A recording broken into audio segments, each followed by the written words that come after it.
Well, hi everyone. Welcome to this exciting panel on why privacy and security matters. As you have heard this morning, that data privacy is very important to all of us.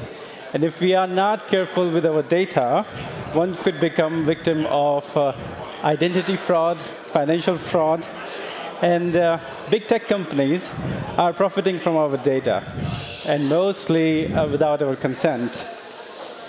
Some of these companies are getting fined billions in dollars, yet violations continue. And with AI-generated pictures and videos, even the authenticity is in question. How do we know what's real anymore? So what do we do about all this? Thankfully, innovation is on our side, and the solution lies in emerging technologies like privacy-enhancing technologies. And that is something what we are here to discuss today.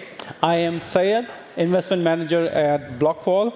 And joining us today in our panel, we have Anthony. Hello. So Good morning, Anthony everybody. is the head of strategy and marketing at Midnight. And he had leadership roles at Deloitte, IBM, and Parity. And he has also been recognized as the LinkedIn's top voice for innovation and technology. Anthony also hosts podcasts on blockchain technology, I think 2, right? It's a 3 now, but yes. Wow. How do you get the time? Wow. And then we have Kurt. Kurt is currently the CEO of MENA Foundation, having been served as the CEO previously. And he has extensive experience, including pivotal roles at DM Association, formerly Libra, and early team member at Zong, a payment pioneer, which got acquired by PayPal. And then we have our own Dr. Jonas Kroos. Hi. Jonas is the co-founder and chairman of Digital Euro Association, as well as the CEO of Etonek, where he advises central banks and private companies on blockchain. He also co-founded a digital identity company, Hakata. And Jonas is also the guest lecturer at Frankfurt School and TUM München. Thank you all for joining us today. So let's dive in. A question for all of you. We hear about data privacy and security all the time. Could you please break it down, why it matters? Why should we care? I'll start. I think whether we like it or not, we have normalized through the process of the internet, technology, large technology companies, the sharing of sensitive data without consequence. Now, for those in the room, just have a think. In the last month, how many of you have sent a photocopy of your driver's license, a photocopy of your passport, or your date of birth and address to somebody online you didn't know personally? Right? Pretty much everybody. And you didn't think twice at this point, right? We're long past the moment where we're sensitively entering our credit card details on the internet. At this point, we have given our credit card details to Google. Google, just look after my credit card, will you, for a while, please? And please return it in good faith. The way that we have architected the internet today has unfortunately enabled sensitive data to leak out, to make its way to large companies. And again, in the previous panel, we said that Meta made $120 billion from looking after other people's data. It's a good business model if you can get it. At the same time also, let's not assume all organizations are nefarious and that they all want your data and they're going to do interesting things with it and manipulate it and create new business models. Most of the time, these companies just want to sell you shoes or food or something. And the cost to them is actually having to have your sensitive data because for regulatory reasons, it's required. And so you have hundreds, thousands, if not millions of companies all around Germany and the rest of the world who have all of this data about you, a photocopy of your passport, a copy of your driver's license, birth certificate, whatever else it is. They're hosting all of this data in the cloud somewhere. And because their business and maybe the website operates through APIs, they have to connect that sensitive database to the internet. And can you see the problem starting to occur here? Whether they like it or not, this business now has to hold your sensitive data, manage your sensitive data, govern your sensitive data, and pray that it doesn't leak out. And how many times over the last 6 months have we heard of a large company with hundreds of millions of users having that data leak out in public? This is the system we have constructed, and it is not fit for purpose. And imagine now in a world where we start seeing more autonomous agents, artificial intelligence, robots doing things on our behalf, that data and the sensitive data is only going to proliferate to more places. And so we have constructed a system where we have normalized the sharing, governance, and management. We have created an entire industry around the management of sensitive data when all we really needed was verification. I want to verify that you are of a certain age. I want to prove that you're at a certain location. I want to prove that you're a citizen of Germany, the US. I want to prove that you're not sanction screened. All I need is a yes. But unfortunately, we have constructed a system where that yes is sending sensitive data over the internet for other people to manage and govern. And we can do better. And so the colleagues here with me and the guys at Blockwall are looking at and currently providing solutions that mean we don't have to send sensitive data across the internet to strangers ever again. That is the thesis, that is the problem, that is what we're here to solve. Are we done? Can we? That was excellent, Anthony. And first of all, thank you to Blockwall, to Saeed, to Dominic, the other partners, and all of you to being here today. And I think all the other panels were great. This is going to be super exciting, so stay riveted. And I think, Anthony brings up a couple of good points. One is, we talk about privacy, it's really more like selective disclosure, because unless you want pure privacy, you have to be completely off the grid in the mountains somewhere. If you want to live today, you have to make this choice. And there's different levels of or context of how you make that choice. For example, if you want to participate on a social media network, you might be okay giving up some demographics about yourself in exchange for the free service. However, when you apply for a bank account or a financial institution or maybe medical procedures, you have to give up more data about yourself. So that's where it gets really sensitive. And the way the regulation is constructed today, these institutions are required to gather that information. But we've seen that the methods for safeguarding that, there's a lot of improvements that need to be made. And that's where all these privacy-enhancing technologies, ZK, fully homomorphic encryption, MPC, trusted execution environments, all can play a different role. And Jonas, you probably have some. Just briefly add to that, because I really loved what you said, Anthony. It resonated with me very well. What the private sector now plays, and that Dominic also said this in the beginning, that we are kind of the product, right? Yeah. And then whole new space evolved around it. But what we also see is this is what's happening. It's growing, but we also see public sector initiatives now coming up. And one example where I'm deeply involved is central bank digital currency, so also European digital identity. So two topics which are now coming up from the public sector, where it's even more important to have a look at privacy, because I'm actually pretty positive on these initiatives if they satisfy specific privacy requirements. And it's not like, hey, I promise you I will delete your data in a month. No, it's, you can check somewhere in code, right, open source, right, that I don't collect them in the first place, right? Things like that. Trust me, bro. Exactly, trust me, bro. So don't trust, verify. And that's why I think exactly now is the time, because these initiatives are coming, they are being formed. But if we are not, raising our voices and say, hey, look, privacy is important, that could guide us into some directions that we don't want, combined with some of, let's say, political instability. Right. Kurt, you mentioned methods of securing data.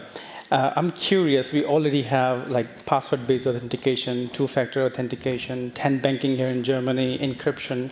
Do you think there is a need to go a step further? Yes, obviously there is. Otherwise, we wouldn't be reading about these massive data breaches that are happening all the time. And one of the ways that, certainly at MENA, that we're involved in helping with that. And for those of you who, just really quickly, MENA Protocol is an open source native zero-knowledge blockchain. So basically, much as Linux is an open source software, you have the Linux Foundation supporting that. I work for the MENA Foundation supporting the MENA Protocol open source zero-knowledge blockchain. You can build these zero-knowledge applications on top of it. But to your point, one of the very powerful things, which we'll talk more about today is it's in the name. You're not sharing the data. And we're involved in this movement. Dominic spoke about HTTPS, which was creating secure communication between client and server encryption. We're involved in this new movement now called HTTPZ, which is being able to generate proofs without the data leaving the client side or the device, so that all you're exchanging then is the proof that something is true without exchanging any of the underlying data. So the data can't be compromised because it's not being shared. And that has a lot of powerful potential new applications.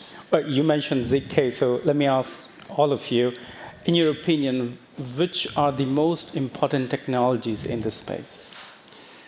That's a broad one. So Kurt kind of lined out sort of the spectrum, and this is probably an important one for everybody here, is that there are, as with any technologies, the gold standard and the acceptable standard. And if, for those who are relatively familiar with blockchains and cryptocurrencies and wallets today, you have public Ethereum is today a modestly acceptable standard. You have encrypted data that is publicly available and visible to everybody on-chain forever.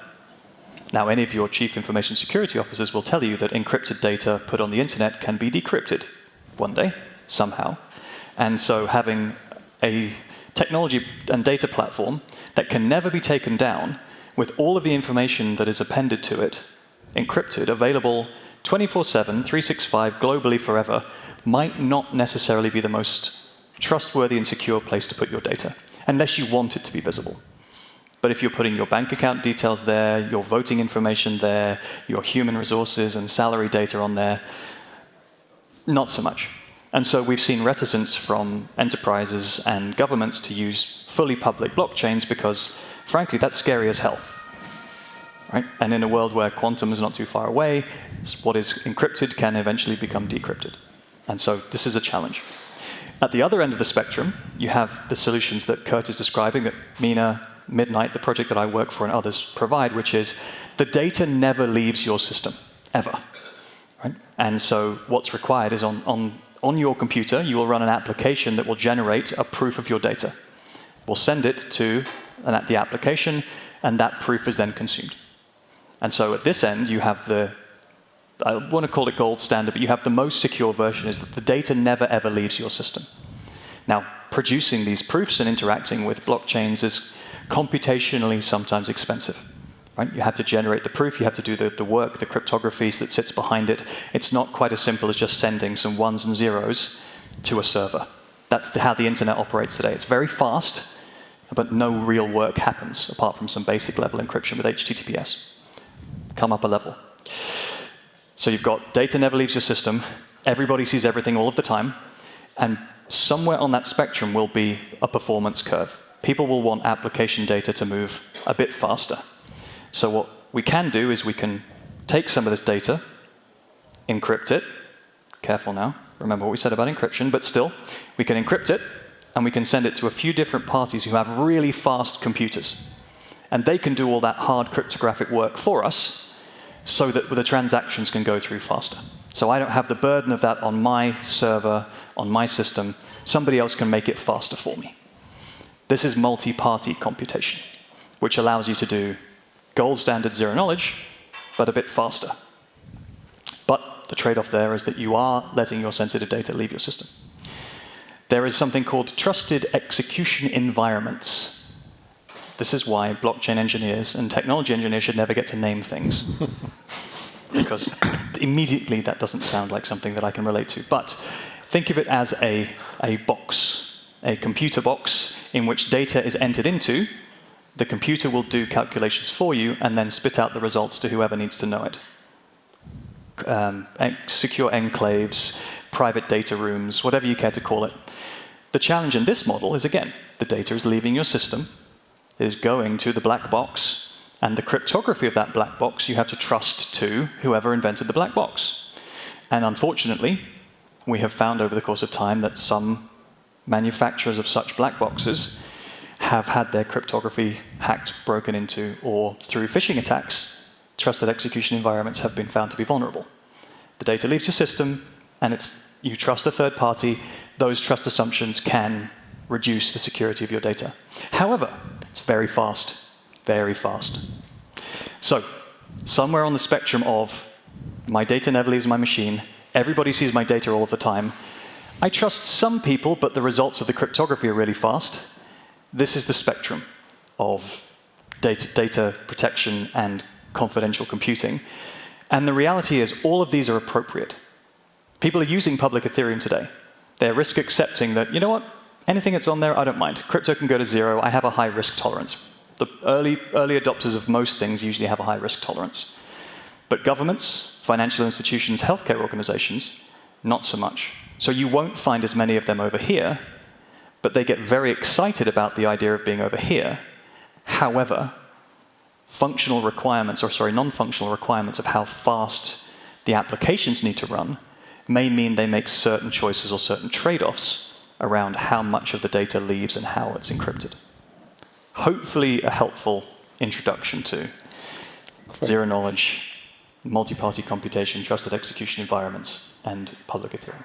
And kind of just related back to the first question you asked me, Saeed, it's like, why is this needed? It's basically, it's an arms race. And nothing is actually infallible. Like, you know, as great as these new technologies are, they'll help, they'll get better. There's always going to be some way, whether it's social hacking. So there's not going to be like a silver bullet, but it's, again, the bad guys, the malicious actors, they have their roadmaps, and it's just like this arms race of how can we keep improving the security, the sanctity of our data. And I mean, this is it's a reverse arms race for the user, right? If you never send sensitive data ever again, you win. Right? At some point, yes, your own device becomes the final point where somebody has to get into it. But that's literally the best you can possibly do. At the moment, we're trusting everybody. And that's probably okay some of the time, but not all of the time. And I'd say, too, another aspect is this paradigm shift we're living in related to, you know, people waking up to, hey, where is my data being stored? How's it being handled? And who really is the sovereign owner of that data?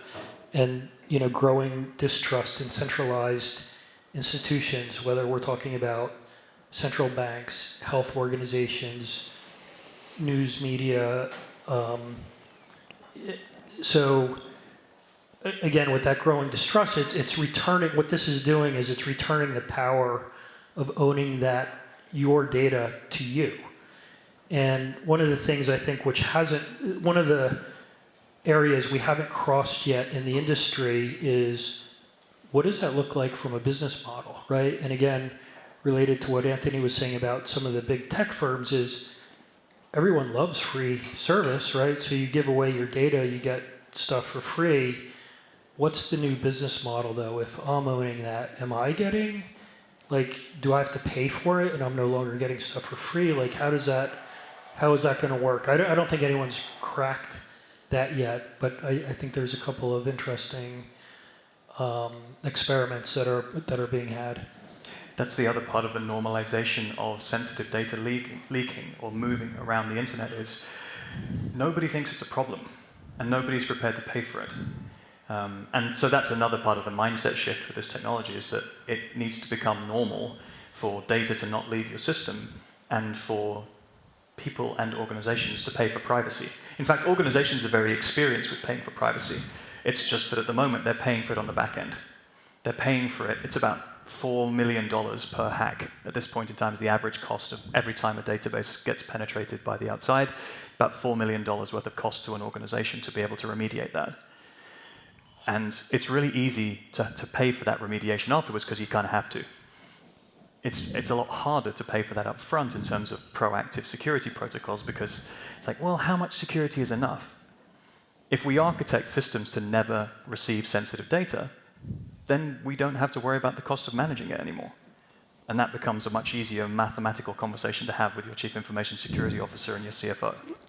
Right. I'm hearing about proofs and zero knowledge. I think zero knowledge technology is a little bit complex concept. Is there a way we could understand it in a way which is more relatable or easy to understand. Are you suggesting we give the audience a relatable example? Or a worked example, perhaps? I would, I think, prefer something like, a live demonstration. A live demonstration? Can we do a live demonstration? Let's do a live demonstration. Yeah, let's do live it. demonstration. Okay, so some context for this live demonstration.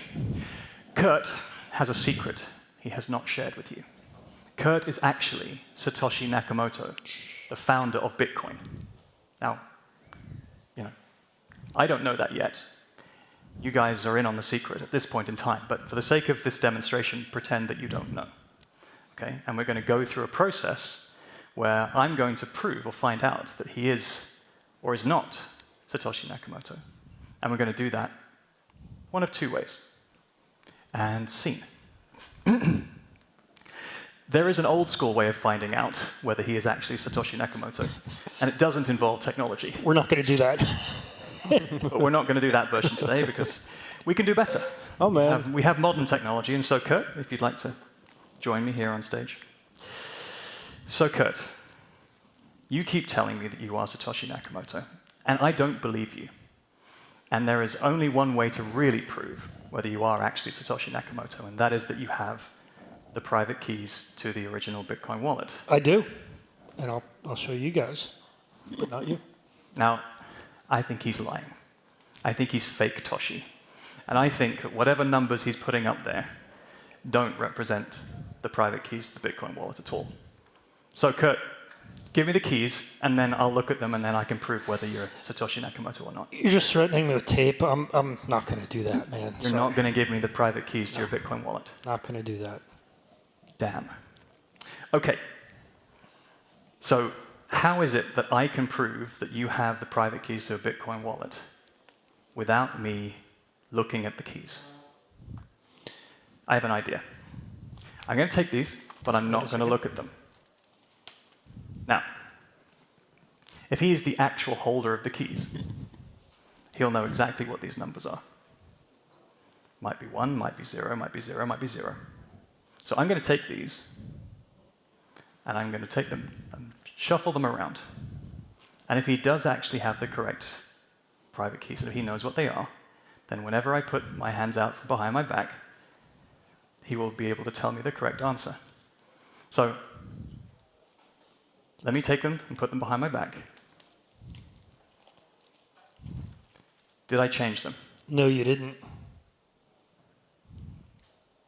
I think he's bluffing. I'm going to run it again.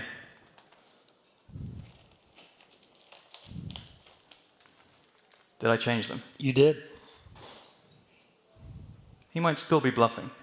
So we're going to do this again 100 times. And after 100 iterations of this particular challenge, and if he can correctly answer every 100 times, then maybe I will believe that he's Satoshi Nakamoto. Okay, 99. Did I change them? Nope. Okay, I'm not going to do it 100 times. This is why we use computers and not humans to do this process. But in this case, he will have infallibly proved 100 times that he has the knowledge of the correct keys to the founding Bitcoin wallet, and that he is, in fact, Satoshi Nakamoto. And we call this a zero-knowledge proof, because I have no knowledge of what's on these cards. I have no knowledge of this data at all. The system that we've constructed to be able to share and iterate this, I have no visibility over the data that he's sharing, just that through a few queries and questions, he's able to respond and give me, or give the system, the correct answer. So full disclosure, this is a demonstration that I've stolen from Zooko Wilcox, who's the founder of Zcash. We've done a slight elaboration on it for theater, but this is how, broadly speaking, zero knowledge works. So I'll give you back your keys, ladies and gentlemen, Satoshi Nakamoto. Amazing, amazing. Thank you so much for this live demonstration. That was amazing. Okay, moving forward, so we have these really interesting technologies. How are we using them at the moment? What are the use cases? I mean, yeah, the interesting thing, and this sounds a little bit abstract, so we showed 0 and 1s and around Bitcoin and Bitcoin wallet, but the cool thing is you can basically transform every problem into such statements, right? So it's really just about proving anything. And of course, if you think about proving anything, like this is about, I prove that I'm really this person. I'm proving that I'm not an AI bot, right? I'm proving that I am an accredited investor. I mean, you can prove everything, right? But just without revealing what's behind it, which is, I think, at least transformational. And to maybe make one example for that, and that's also what we with my startup Hakata work on, is basically, let's say, reusable identity in some kind of sense, right? Because today, if you open a bank account or also now a regulated crypto exchange, what you have to do is you have to identify yourself, right? So you go into the classic know your customer process here in Germany, often with video in a call center. You have to wait 30 minutes, which I personally just did so often, which is just painful. And I even had the experience, this year that I was already a customer at one bank. I wanted to open a corporate account at the bank, a second action, and the third one, I wanted to get a power of attorney for a third account. And I had to do KYC 3 times, so 2 times more, which for me just sucked because I did it before, right? Why the hell do I have to do it again? And it's real costs for the companies, right? Because this KYC always costs 5 to 10, let's say, with video ident, right? So this says this privacy thing is not just for, let's say, nerds like us that think, oh, it's so cool to be private, but it's also about costs for companies. I think that's the clear message. It's not just for the privacy-loving ones like myself, maybe as a German, where I'm a little bit biased. It's also about companies, and ultimately it's about user experience, right? So imagine again, you have an identity credential sitting somewhere you can use for a lot of different cases, which is maybe issued by the state, but you can trust that it's not, not misused, that there is, again, don't trust verify, that nobody's exposing anything out of that. And that's, I think, one tangible use case, where you can use zero knowledge proof today. We actually see this also in some places. But again, it's about proving things, and you can prove kind of everything. I think you mentioned earlier today about this example of Buenos Aires, the city in Argentina, which is implementing ZK-based identity solutions. Exactly, that's one thing. Or another thing, actually, this is the topic of the European digital identity that is currently, actually, last year, the timeline has been confirmed, which says every member state in the next 2 years has to issue a digital ID. And some parties like banks, universities, healthcare companies, basically from last week in 3 years have to accept it. And here, for example, just today, there was filed a motion from a political party in Germany to explicitly demanding that zero knowledge proofs are part of that, right? And that's for me a game changer, because I looked into this as a PhD student 5 or 6 years back, and it was just some crypto dudes that were doing some stuff where you're not sure, is this shady, is this good, right? But we are about to approach mainstream with that. Example, Buenos Aires, European digital identities, and I'm sure there are plenty of others also where your initiatives work on. Yeah. This is what makes me very hopeful, because last comment, don't want to make this too long, but we haven't had this chance to get the privacy back in the past decades because technologies were not there. And now the hope is there, so you can get it back if you design the systems like that. I have a bit of challenge with the word privacy, especially with any audience you speak to, because privacy will mean something different to everybody. It's a bit like Sicherheit in German. It's safety and security. In English, you have 2 different words for it, but I think my German's a little sketchy. But with privacy particularly, it's a word that's used in a whole bunch of different settings to mean different things. And when it means personal privacy, that's important to some, but it's harder to imagine that in software. When it's company privacy, corporate privacy, that's one thing. When it's governmental privacy or anti-privacy or privacy laws, it takes on its own thing. The important thing to remember here is that there is sensitive information or sensitive data. That's probably the more relatable thing to me, is that we're trying to protect sensitive data. And if you think from a corporate perspective, so Jonas has given some really good individual examples. If you then translate that into enterprise or government use cases, intellectual property, media, formulations, right? In my time at IBM, we built a solution for a compliance solution for Renault. Renault, giant car manufacturer based out of France, and they had this challenge where there's 5, 6, sometimes 7 different tiers of a supply chain, all providing different materials to create different sub-assemblies. And Renault was paying to have these different components produced, and they needed to show that those materials were provided to the correct standard, that they weren't using any sort of illegal materials, that the safety standard was sufficient. And so, like the Satoshi Nakamoto example, Renault would say, oh, well, just give us your secret formulation. Just give us all the details relating to the chemicals that you use. We'll look at them to see whether they're okay, and then we'll know that you're being safe. And so then what's the problem if you're a company, small business that has a unique formulation for chemicals or plastics, and you give your unique formulation to Renault? First thing they're going to do is give that formulation to all of their second-tier suppliers who can produce at a lower cost than you can, and suddenly your secret is gone. No, trust me, bro, I won't tell anyone, it's fine. This is a micro example of why then, as a result, you want secure or privacy-preserving computation to prove certain information in an industrial context. And there are many others as well in media, in news, when it relates to, again, data and research and development. In all of these use cases, there are secrets, sensitive data potentially being shared, or even in some cases that cannot be shared. Right? If you think about another example from the UK Health Service, they're sitting on millions of different articles of data about patient conditions, research, healthcare.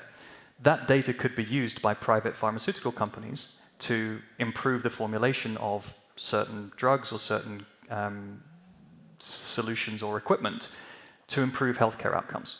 At the moment, they can't access that data because, sure as hell, the National Health Service cannot just take that data and send it over to Pfizer and say, okay, Pfizer, you take all of these sensitive health records of all of our citizens of the UK and you go and make a better drug. Right? Impossible. Can't do that. But if I could create proofs of queries of some of the data on that data set, then I can start asking and inquiring about, would this be true? Would this be true? Is this statistically relevant?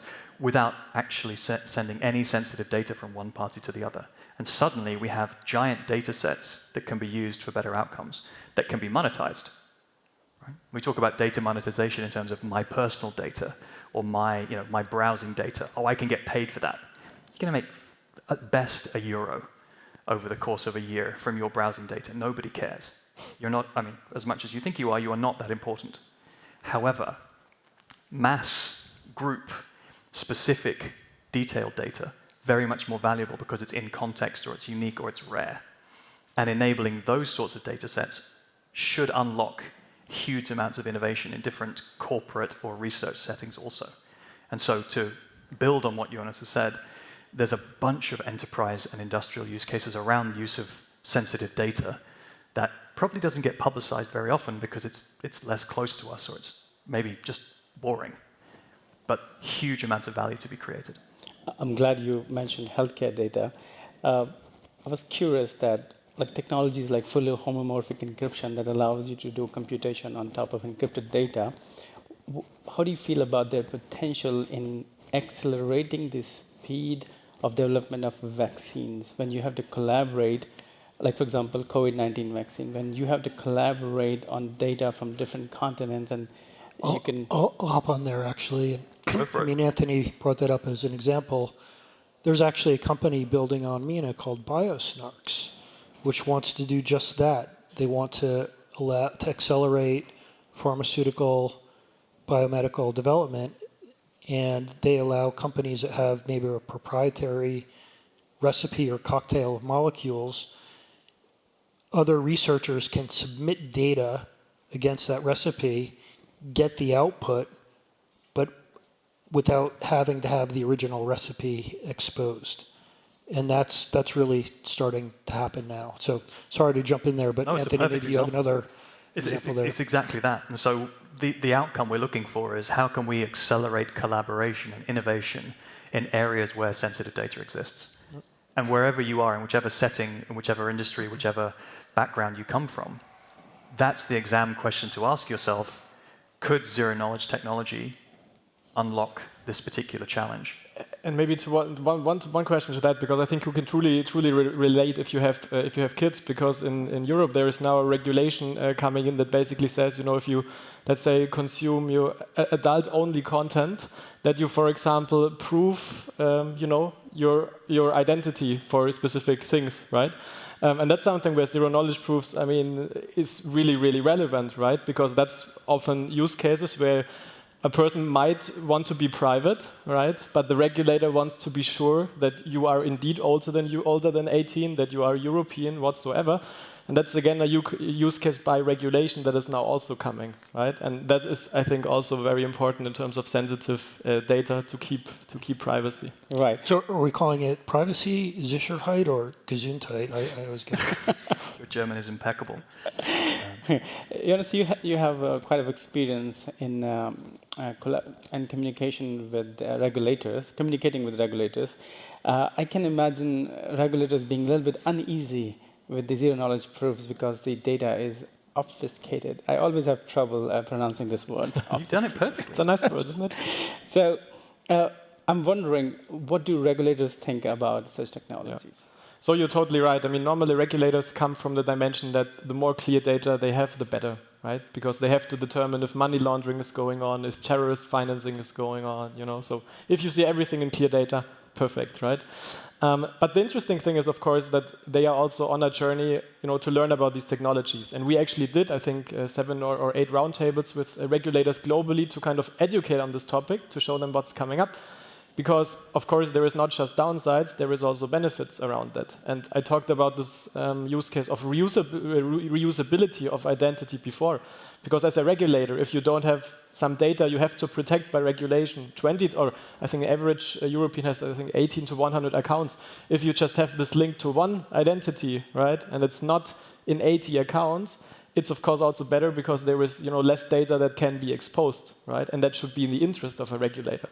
So long story short, of course, in the beginning they are a little bit skeptical, but if they really understand the potential and how you can play it out, you can also improve regulatory outcome with that. And again, I think we are not, you know, at the stage yet where everybody has understood what exactly this means, but we are on a learning curve, and the interest is definitely there, and it's also progressing pretty well. There's probably an important point to raise, building on what you said, Jonas, around actually how that works in practice, because most people assume that, okay, when I protect data, when I shield data, it's shielded forever.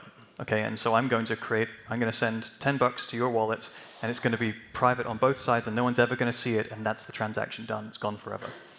With zero knowledge, there's an important and powerful capability, at least certainly with Midnight. We are looking at the concept of selective disclosure. Okay, I think you mentioned it before, which is we can send proofs of data, and so the proofs will always be there and visible, that the yes or no has actually happened.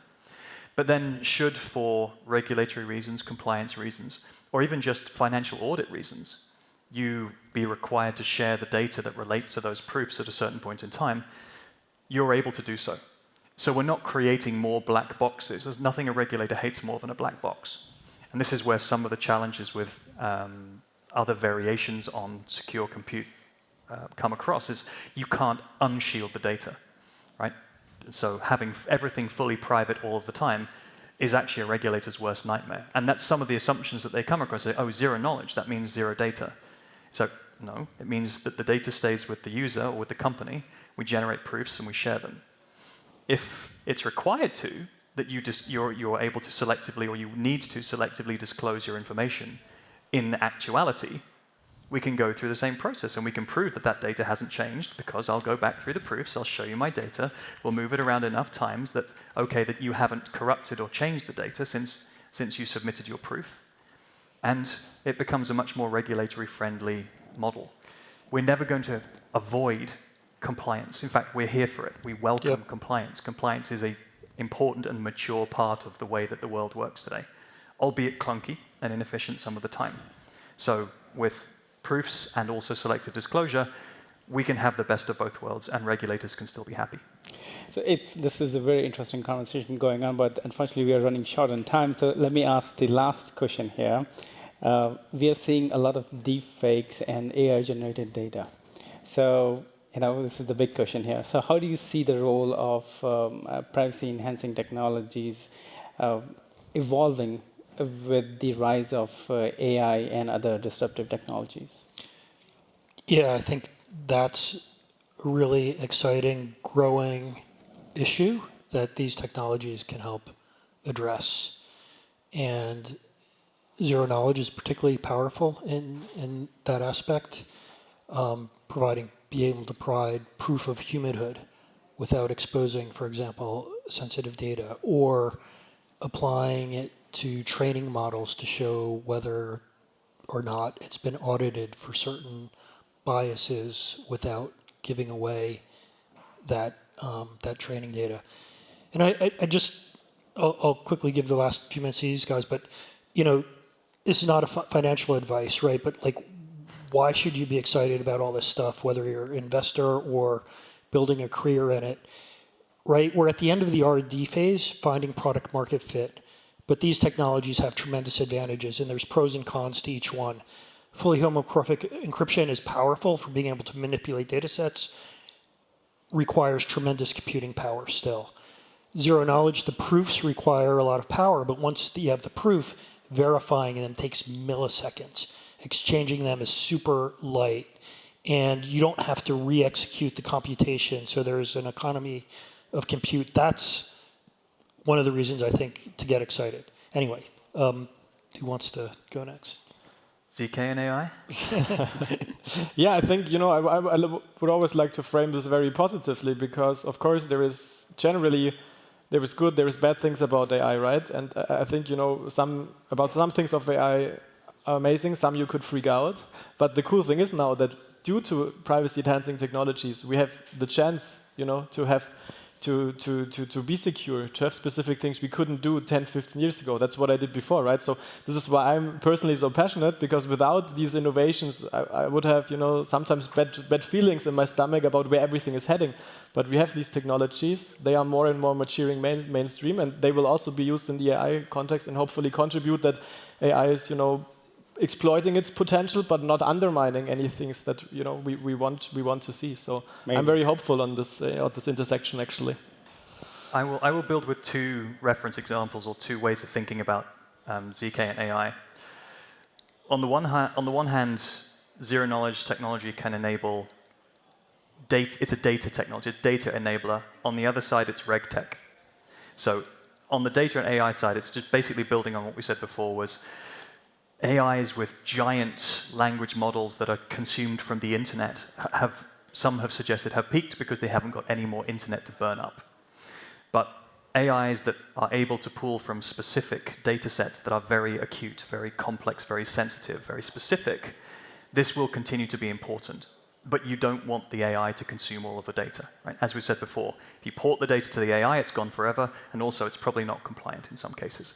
And so having zero-knowledge technology be an enabler for small large language models, big unlock in that particular space, because you get to do more with sensitive data. Thing one. Thing two, zero-knowledge can be RegTech. And most investors understand RegTech is a broad category of investment, technology that enables regulation. And so as we see more autonomous agents, more bots, more AI CEOs, as one of the previous panels talked about, they are going to be acting autonomously, moving value around autonomously. They're going to be using stablecoins or central bank digital currencies or some version of digital money that they will be able to transact and use at the speed of autonomous agents, which is frankly very fast. It will benefit. If you had to ask an AI, what would you use to exchange value today? How many of you think the AI would choose, oh, I'll use an international banking system? How's it going to open a bank account? That'll be really cheap and fast. Also, how is it going to actually do that practically? It'll choose digital money that can be moved and transacted with, and if it's a nefarious actor, it's probably going to choose the least transparent version of that. And we don't necessarily want that either. So trying to find a way in which we can enable autonomous, trusted digital agents to transact on behalf of companies, humans, and groups, but with the guardrails of appropriate compliance, shielding of sensitive information, but then selective disclosure afterwards, that's where one of the main applications of ZK and AI is going to play out, in my belief. Amazing, amazing.